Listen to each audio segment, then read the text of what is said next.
lagi punya wewenang untuk itu. Dan kita harus membekali itu dengan baik. Yang terakhir adalah perubahan zaman, yang nanti akan kita bahas detail selanjutnya. Nah, anak kita itu adalah generasi digital native. Dan kita yang kelahiran 80-90-an adalah digital adapter. Kita adalah imigran di dunia digital ini. Kita pun sebenarnya masih kagok, ya kan? Masih ada yang kurang bisa memposisikan gadget ini sesuai dengan manfaatnya. Ada yang masih kesulitan untuk bisa ngontrol scrolling sosial media dan juga WhatsApp mungkin atau YouTube. Kita sendiri pun kita harus menyadari kita itu imigran yang kita masih tabu banget. Masih kadang-kadang suka lost control, tidak bisa mengontrol diri sendiri untuk menempatkan gadget ini sesuai dengan fungsinya. Karena dia tuh sebenarnya adalah alat kan. Alat. Ketika kita tidak bisa mengontrol itu, nah yang jadi diperalat terus siapa? Padahal harusnya gadget itu adalah alat yang bisa membantu kita. Namun ketika kita tidak bisa mengelolanya dengan baik, malah jadi kita yang bisa diperalat oleh gadget. Nah, seperti yang sudah disinggung tadi, kita tidak bisa memisahkan anak dengan dunianya ini. Karena sejak bayi pun ya mungkin suaminya lagi jauh-jauhan sama suaminya, kita sudah pakai WhatsApp call gitu ya, atau video call untuk bisa tetap terhubung dengan ayahnya gitu ya. Jadi bayi pun sudah sering terpapar oleh gadget tersebut. Nah, dengan posisi seperti itu, ada kemudian banyak sekali tantangan yang dialami dan baru muncul di era-era anak kita. Ya mungkin awalnya lambat bicara ini sudah jadi hal yang wajar. Namun dari Ikatan Dokter Indonesia itu bikin sebuah penelitian dan jurnal yang diterbitkan itu menunjukkan bahwa salah satu penyebab dari keterlambatan bicara pada anak 2-4 tahun itu adalah gadget. Dan ini mau nggak mau kita harus benar-benar pergunakan dengan baik. Selain lambat bicara juga mudah terdistraksi. Nah ada yang punya televisi di rumah? Saya yakin rata-rata punya televisi dan waktu anak nonton televisi, terus ketika dipanggil apakah bisa langsung nyaut gitu ya, langsung respon atau agak lama? Agak lama. Dan kalau misalnya udah sama gadgetnya itu apakah kalau misalnya dipanggil tuh juga bisa cepet, lebih lama lagi ya? Karena memang ini tantangan yang harus kita sadarin. Anak susah untuk bisa lebih fokus pada hal dan mudah terdistraksi dengan yang lain. Sama deh kayak kita. Mungkin ibu-ibu yang berprofesi sebagai guru atau di instansi lain gitu ya yang harusnya ngadep komputer, wah lihat HP tuning langsung. Itu juga artinya terdistraksi. Kita terganggu oleh sekeliling kita yang seharusnya itu bisa kita abaikan untuk bisa lebih fokus pada apa yang kita kerjakan. Dan tantangan lain yang sering dikeluhkan anak-anak ini adalah tantrum. Tantrum itu karena pada dasarnya dia di sini ada yang baru seminggu ini mungkin anaknya tantrum. Saya termasuk juga baru aja kemarin ini saya tantrum. Ada yang mungkin ibu-ibu minggu ini ada yang anaknya tantrum mungkin? Tadi pagi ya, aduh aku rasain betul. Ada yang minggu ini? Ada yang ngerasain anak tantrum juga? Enggak, ada. Nah, oke, jadi memang ini tantangan banget ya.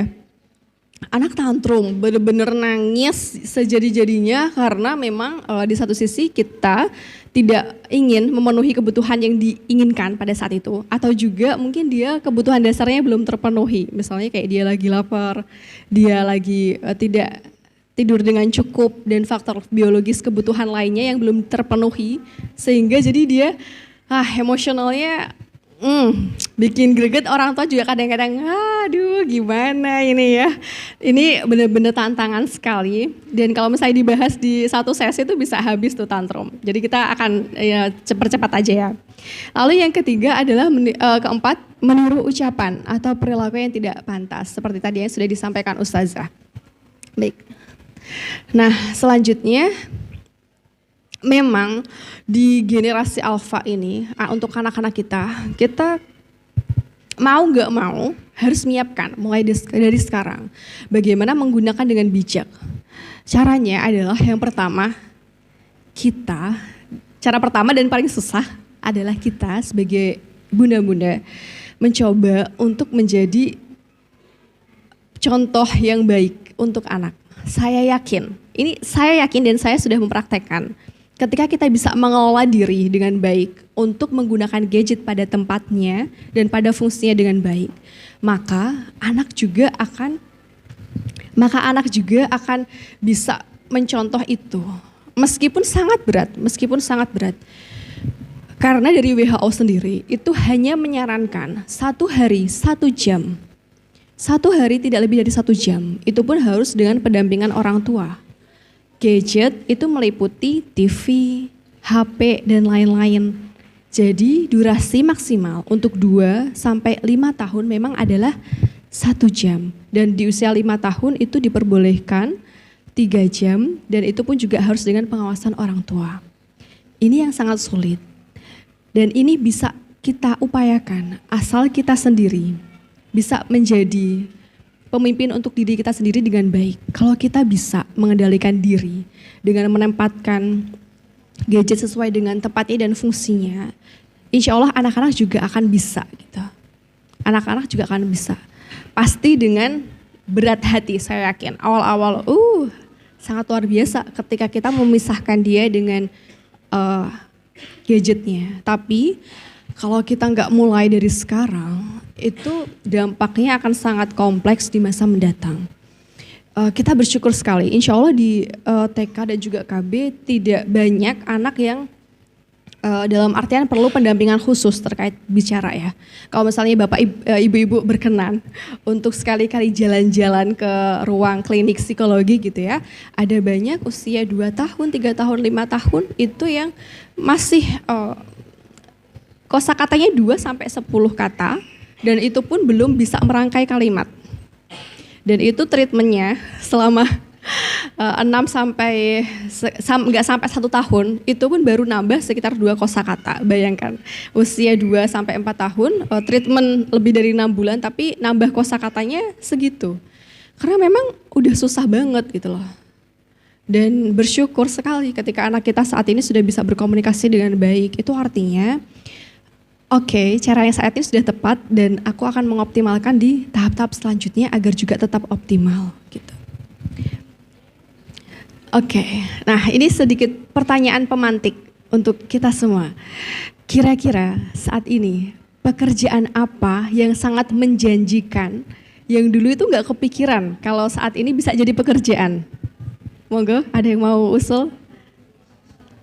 Bagaimana Mbak? Apa? Bisnis online, wah ya bisnis online Mama Saka, cocok sekali. Bisnis online yang dulunya harus ada toko, sekarang harus online. Nah selain bisnis online ada yang mau usul lagi pekerjaan apa yang sekarang itu ada? Nggih, silahkan Ibu.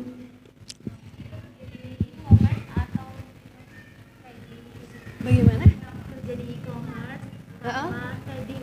Oke, trading dan juga e-commerce yang dulu nggak ada Bukalapak, Tokopedia, Shopee. Nah sekarang semuanya pasar sekarang ada di genggaman kita ya di mana-mana. Terus selain itu ada yang mau usul lagi pekerjaan apa yang sekarang ini sangat menjanjikan yang dulu belum ada? YouTuber. Terus apa lagi? Yang di Instagram, yang ngikutin Instagram dapat duitnya dari selebgram, jadi influencer. Terus juga ada yang namanya social media manager ya, manager sosial media yang itu tugasnya untuk nguploadin postingan dan juga mengatur bagaimana ratingnya bagus. Nah, dan itu gajinya gede banget gitu loh. Dan itu disadarin nggak disadarin, itu baru 2021 ini loh, betapa canggihnya di 20 tahun mendatang. Akan seperti apa anak-anak kita nantinya pekerjaannya.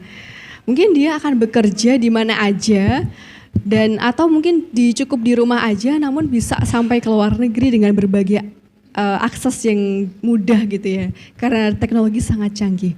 Dan memang kita sadari betul kita nggak bisa memisahkan namun bagaimana kita mempersiapkan ini. Oke. Ini gambarnya agak menohok ya mungkin ya. Ini ada pabrik dan ini ada anak-anak yang lagi masuk pabrik. Terus outputnya seperti ini. Nah, mungkin yang pernah kerja di pabrik akan bisa lebih terbayang bagaimana suatu bahan yang dimasukkan ke dalam pabrik akan jadi output yang sama. Pertanyaannya adalah, apakah pendidikan yang kita lakukan di rumah atau di sekolah itu tujuannya untuk ini? Apakah tujuannya untuk menyeragamkan? Semuanya harus jago matematika, semuanya harus jago sains, semuanya harus jago seni mungkin. Atau semuanya harus jago di beberapa keahlian tertentu. Yang di awal, yang sebenarnya fase-fase itu adalah fase di mana kita bisa mengeksplorasi sebanyak-banyaknya potensi anak. Ketika kita sudah mematenkan harus ini, harus ini, harus ini, anak nggak punya kemampuan, nggak punya ruang untuk bisa mengembangkan diri. Sebenarnya dia jagonya di mana, dia optimalnya di mana, nggak akan bisa. Ketika kita sudah menutup akses itu dan menyuruh anak untuk seperti ini gitu ya, semuanya itu akan sangat terbatasin gitu. Dan anak jadinya ya seperti ini, keluarannya seperti ini. Padahal kalau kita sekarang aja di tol Surabaya gitu ya, sekarang tolnya masih ada orangnya atau semuanya robot? Semuanya robot. Pekerjaan-pekerjaan yang rutinitas, tidak ada kreativitas, itu jadinya seperti itu, akan tergantikan. Jadi mau nggak mau, mulai dari sekarang kita mencoba untuk memberikan ruang kreativitas anak, ruang anak untuk bisa menyampaikan pendapatnya, kita mendengarkan dengan sepenuh hati. Itu adalah potensi-potensi yang bisa kita kendalikan saat ini untuk bekal dia besok. Nah, jadi betul tidak ada 5 bulan di sini gitu ya. Ke waktu kita ngecek di buku panduan ya, ibu-ibu, di situ kan ada catatan dari ustazah. Nah, saya yakin insya Allah catatannya kurang lebih nggak jauh beda lah. Ustazah di situ menuliskan tidak hanya capaian akademik aja, nggak hanya capaian kognitif aja, tapi juga anak ini bisa, adik bisa buang sampah di tempatnya, atau adik sudah bisa berbagi makanan sama teman-temannya. Nah itu tuh poin-poin yang sangat berharga sekali gitu ya, yang mungkin di sekolah-sekolah lain kita nggak mendapatkan itu, yang hanya menyampaikan kognitif aja. Padahal 4 aspek ini, kognitif, sosial, emosional, dan juga fisik motorik, ini adalah elemen yang semuanya harus dioptimalkan. Dan kita senang sekali di sini di Al-Uswah bisa ada wadah yang juga bisa membantu kita untuk mengoptimalkan ke-4 aspek tersebut. Baik, sebelum sesi ini berakhir, nah ini ada beberapa opsi. Ada beberapa opsi yang bisa kita terapkan ke anak. Apakah kita mau melakukan cara yang sudah biasa dilakukan dan memang instan, atau kita mau coba memikirkan dalam jangka panjang? Mungkin ini dijawab diri sendiri, tidak perlu angkat tangan. Siapa yang di sini masih suka untuk memberikan iming-iming pada anak? Atau suka menghukum atau mengancam anak? Jawab dengan diri sendiri. Hal ini, oke, karena memang kita menyadari betul ketika anak diancam atau dikasih hadiah, itu perilakunya langsung berubah ya. Ya, anak perilakunya langsung berubah betul. Tapi kalau misalnya tidak ada ibu di rumah, tidak ada orang tua di rumah, apakah anak juga akan disiplin dalam hal tersebut? Tidak. Jadi, apakah ibu-ibu mau tetap pakai cara tersebut? Apakah mau pakai cara tersebut? Ini merinding sekali ya yang tadi disampaikan Ustazah, memang betapa kita itu akan mendampingi dalam jangka panjang anak-anak kita. Sehingga cara-cara yang dipilih, ayo kita pilih cara yang berdampak jangka panjang yang baik. Memang perubahan perilakunya tidak instan. Karena kita pun sebagai ibu untuk mengubah sesuatu dalam diri kita itu nggak instan banget kan. Begitupun juga anak, kita berikan kesempatan untuk dia bertumbuh dengan baik. Caranya gimana? Caranya dengan disiplin positif, dengan memberikan dia motivasi intrinsik ya, menumbuhkan kesemangatan dalam dirinya sendiri. Dengan dia senang menjalani aktivitasnya tuh akan mendapatkan kepuasan sendiri gitu ya. Karena memang motivasi yang akan terus menempel pada anak itu adalah motivasi yang dari dalam sendiri. Dan kita pun juga perlu memberikan ruang anak untuk bisa bertumbuh dengan prosesnya di waktunya sendiri-sendiri dan gak bisa dipaksakan. Bukan berarti semuanya diperbolehkan, tapi harus tetap ada peraturan yang memang ditetapkan, namun dengan kesepakatan dan renggang waktu yang memang saling berkompromi dengan anak. Oke. Baik. Dan sebagai penutupnya, di Roahu Muslim, dan sering sekali kita dengar bahwa saat kita meninggal ada 3 amalan yang tidak akan terputus, yaitu sedekah jariyah, ilmu yang bermanfaat, dan juga anak soleh yang mendoakan orang tuanya. Jadi worth it banget, kita akan punya ganti yang sangat setimpal ketika kita menginvestasikan diri kita untuk pendidikan anak. Dan saya yakin ibu-ibu di sini adalah ibu-ibu yang luar biasa, yang kita sama-sama bertumbuh menjadi ibu yang baik untuk anak-anak kita, dan semoga kita semua bisa dimampukan untuk itu. Baik, terima kasih banyak. Sekian Mbak Nurul, langsung dibuka sesi tanya jawab atau seperti apa? Ya, luar biasa sekali, dan juga pertanyaan yang sangat menarik tentang reward dan punishment ya. Jadi kalau misalnya kita membicarakan tentang paradigma bagaimana mendidik anak, memang ada beberapa pilihan. Ada yang namanya behavioristik dengan tipe tadi, di mana kita sebagai orang tua cenderung menggunakan iming-iming dan juga hukuman untuk mendisiplinkan anak. Dan juga ada paradigma lain yang namanya humanistik, itu adalah bagaimana kita berpikir bahwa anak memang seorang manusia yang bertumbuh dan dia punya kesempatan untuk bisa mandiri dalam berpikir. Dua paradigma ini itu sama-sama punya dampak yang bagus dan juga punya dampak yang negatif juga. Dampak negatif artinya ini akan juga berdampak jelek pada anak dalam jangka panjang atau dalam jangka pendek. Kita bahas satu-satu ya tentang bagaimana punishment dan juga reward itu berdampak pada anak. Saya yakin di sini kita semua tidak ada tidak ada kita yang terlepas dari nggak ada kita yang nggak pernah dikasih hadiah atau nggak dikasih hukuman oleh orang tua kita dalam bentuk hukuman entah itu lari-lari atau mompa ya. Saya dulu ingat banget pernah dapat hukuman mompa itu. Nah, atau hal lain gitu ya. Ketika coba sekarang kita membayangkan pengalaman itu. Pengalaman di mana kita pernah dihukum sama orang tua atau sama guru kita. Coba pejamkan mata. Satu aja ingat-ingat pengalaman apa yang pernah sangat menyakitkan gitu ya, sangat bikin kita ingat sampai sekarang yang pernah dihukum entah itu orang tua atau guru. Sudah? Sudah mengingat semua? Oke.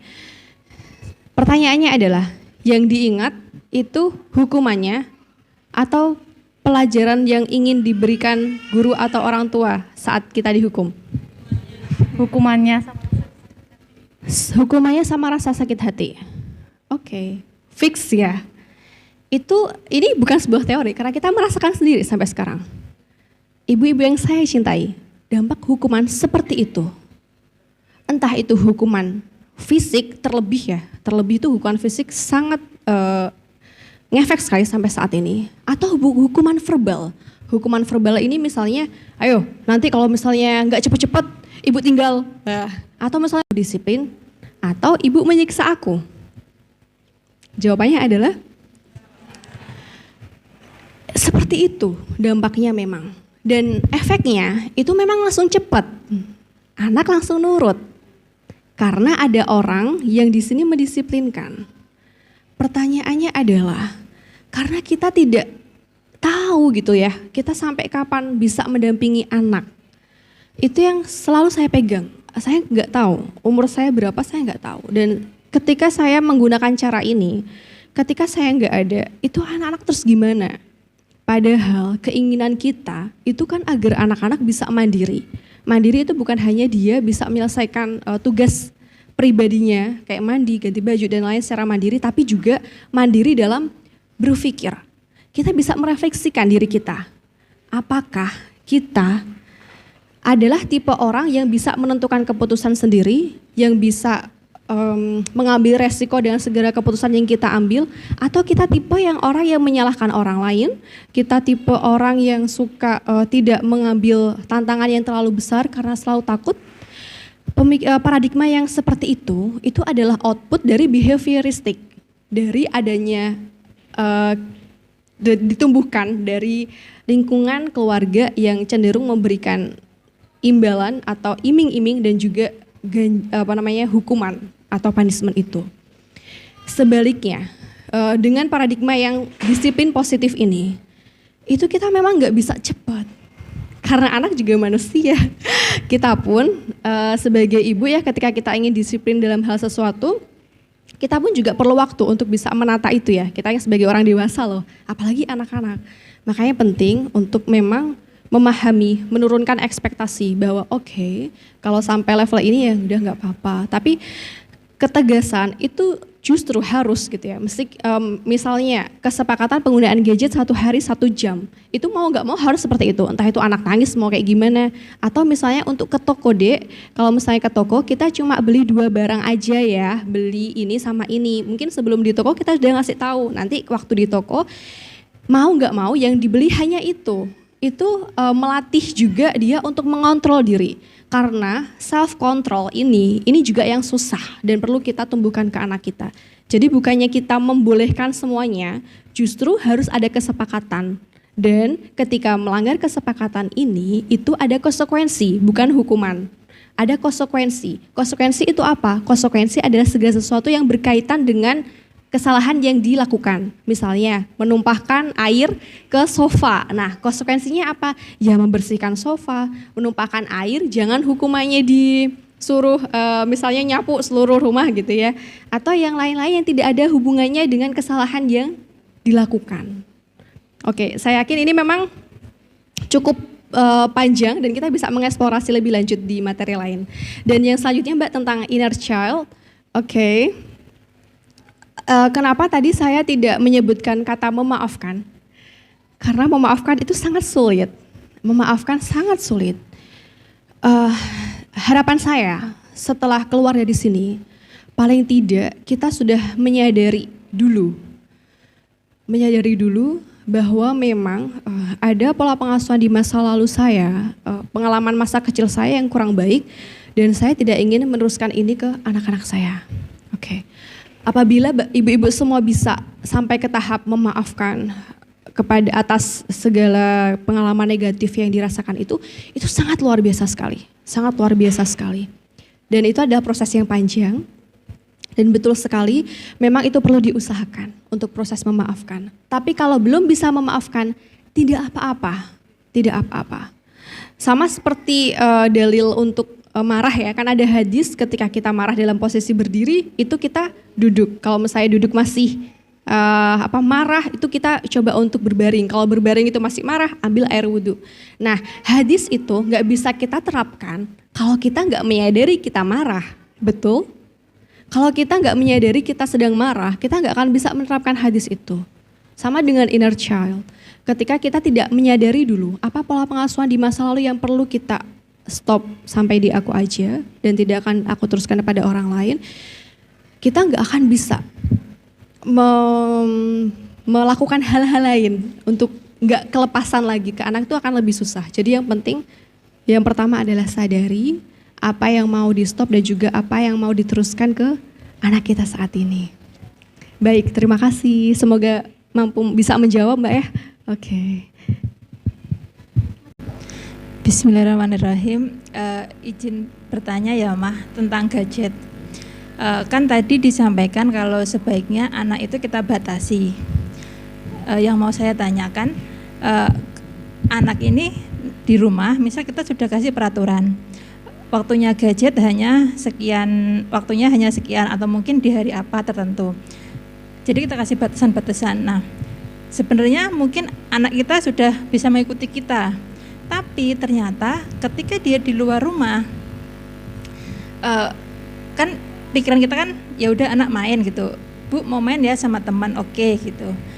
Ternyata di luar itu, dan saya baru tahu ketika dia sama teman-temannya itu beda banget gitu ya, yang kayak di rumah ternyata dia yang di rumah mungkin bisa kita kontrol, main lihat HP-nya harus yang ini, kartun ini gitu. Ternyata ketika di luar rumah dia tuh kayak apa? Tadi saya dikekang kan di rumah. Jadi di luar tuh malah lebih dari apa yang kita kasih peraturan itu.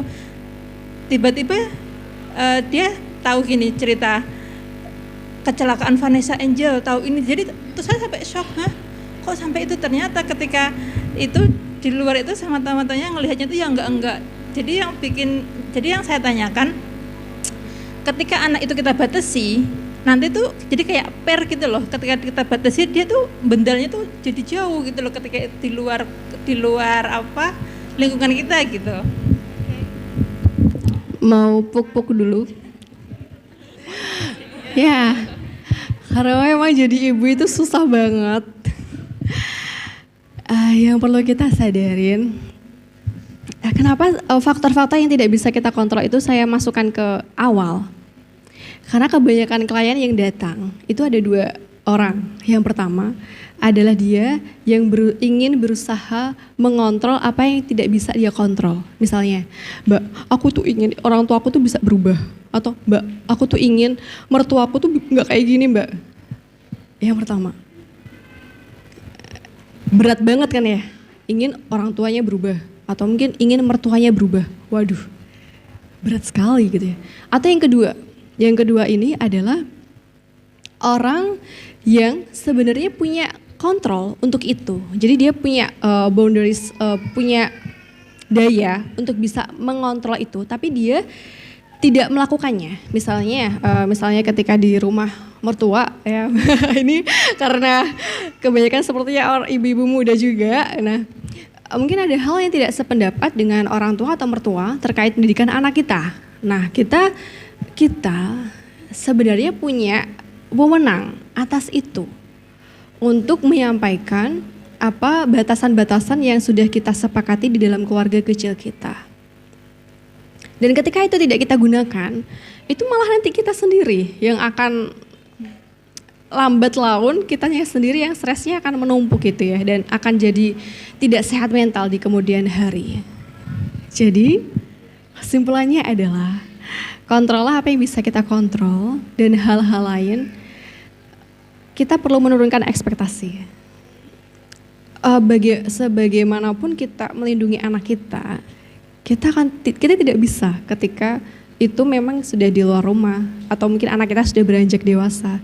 Jadi yang perlu kita siapkan memang membekali dan menurunkan juga ekspektasi. Analoginya seperti layang-layang. Kalau misalnya layang-layang terus kita tarik, dia bisa terbang tidak? Tidak bisa terbang. Begitupun juga kalau kita lost, dia akan bisa terbang, bahkan keputus ya, terbangnya terlalu tinggi, bahkan keputus, akhirnya tidak stabil. Bagaimana layang-layang bisa terbang dengan baik? Ada dengan tarik ulur. Seperti itu juga dalam pengasuhan. Prinsip tetap harus ada di dalam rumah, bagaimana kesepakatannya dijalankan untuk gadget, karena itu mau nggak mau, dampaknya memang bukan sekarang ya, tapi dalam jangka panjang, kesehatan fisiknya juga dia akan terganggu kalau misalnya kita losin untuk dia durasi main gadgetnya itu lebih lama. Kesepakatan tetap harus ada di rumah dan juga sambil memberikan pengertian. Saya yakin ini akan jadi perjalanan yang sangat melelahkan, tapi aku yakin outputnya juga akan lebih baik daripada anak yang tidak ada pembatasan sama sekali. Karena memang kita harus membekali dengan baik teknologi ini, gitu. Jangan sampai tidak dimanfaatkan sesuai dengan fungsinya. Oke, semoga menjawab ya Mbak ya. Oke. Sekarang banyak anak yang kecanduan gadget ya. Ini mama pasti bingung cara mengatasinya. adakah tips yang paling jitu yang untuk mengatasi ini loh? Dibatasi jam itu kadang gini, iya sebentar, iya mah nanti 1 jam, tapi dia nggak mau dikembalikan lagi misalnya gitu. Terus itu cara mengatasinya gimana? Oke, jadi Nurul ini adalah teman SMP saya dan baru tahu kalau misalnya sesama orang tua wali murid juga. Nah, saat ini di masa pandemi ini memang ada perubahan definisi dari adiksi gadget gitu ya. Yang awalnya mungkin dengan durasi di atas 8 jam sudah termasuk adiksi, tapi kalau sekarang lebih dilonggarkan. Namun untuk anak di usia 5 tahun ke bawah itu memang sangat dianjurkan, memang 1 jam per hari. Bagaimana caranya? Itu akan memang sangat melelahkan, baik fisik maupun emosional di awal-awal, apalagi untuk orang tua dengan tipe yang ingin menenangkan anak dengan gadget. Bahkan saya pernah sendiri melihat gitu ya, antri di POM Sugihan, itu ada anak yang sudah dikasih mbahnya gadget. Nah, terus dia akhirnya duduk di samping gitu ya, akhirnya dia nonton sambil ibunya antri bensin gitu ya. Betapa mengerikan, itu mengerikan sekali loh, betapa mengerikan alat itu bisa jadi pengganti kita sebagai orang tua. Itu ngeri sekali. Itu ngeri sekali. Dan sebenarnya pilihan, ketika memang sudah mau, oke, aku harus membatasi, artinya kita pun juga harus disiplin, menjadi contoh yang baik. Dengan cara apa? Dengan cara menggunakan misalnya di tempat kerja ya, yang kita tidak bisa terlepas dari handphone, kita mungkin untuk pada saat mengakses HP-nya itu tidak di depan anak, kita bisa di ruangan tersendiri dan kita ada batasan waktu di mana kita memang tidak memegang gadget. Mungkin di atas jam 7 malam ke atas itu kita sudah stop untuk hubungan interaksi dengan rekan kerja misalnya. Atau hal lain yang saya yakin bisa diupayakan. Saya yakin bisa diupayakan karena pilihan untuk anak ini memang sangat berat gitu ya. Tapi kalau misalnya kita sendiri yang tidak mengupayakan, anak kita kan seperti apa gitu ya. Karena memang dampaknya tidak dalam jangka waktu dekat ini gitu ya Nurul ya. Dampaknya jangka panjang dan akan sangat kompleks. Termasuk kalau misalnya teman-teman suka searching bagaimana game gitu ya, game online dan sejenisnya itu juga akan sangat berdampak negatif. Nah, setelah kita tahu, mari kita sebagai ibu juga menjadi contoh yang disiplin dalam penggunaan gadget. Dengan menggunakan sesuai dengan fungsi dan juga waktu yang tepat. Baik.